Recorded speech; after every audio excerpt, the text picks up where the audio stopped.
Antifa is going to be designated a domestic terrorist organization. The president intends to sign that executive order very soon as it's drafted, as soon as today, later this afternoon.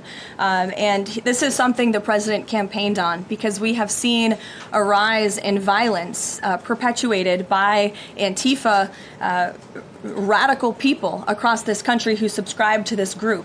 And unfortunately, it's gone widely uncovered by many in the legacy media. It also went completely ignored by the previous administration. Not anymore. One thing the administration has also been focused on is talking about going after these left-leaning organizations.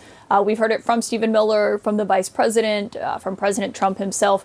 There has been some confusion over who exactly the administration is targeting. Can you say who that is?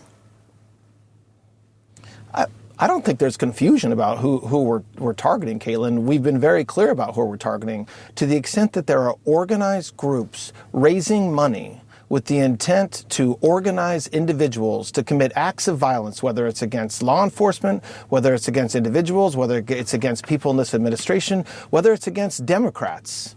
We're going to go after them. That's not been confusing. It's something that everybody has been very consistent on with messaging, which is that we're not going to stand by and let people behind the scenes fund people who are actually terrorists. And that includes people that are throwing rocks at ICE trucks, people who are assaulting officers during supposedly peaceful protests, which are not peaceful at all. That's what we're focused on. And there's no confusion within the Department of Justice that that's our focus.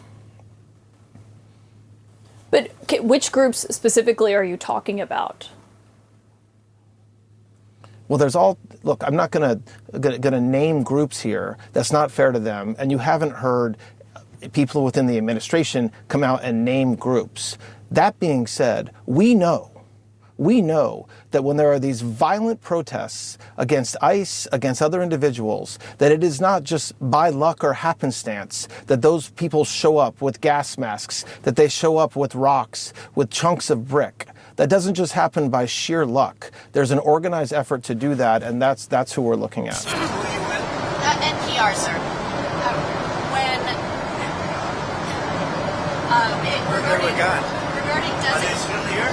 We are? Are they still here? Oh, good. Congratulations. Yeah. Regarding designating them a terrorist organization, when they don't have defined leadership or membership, how do you target them? Who does it?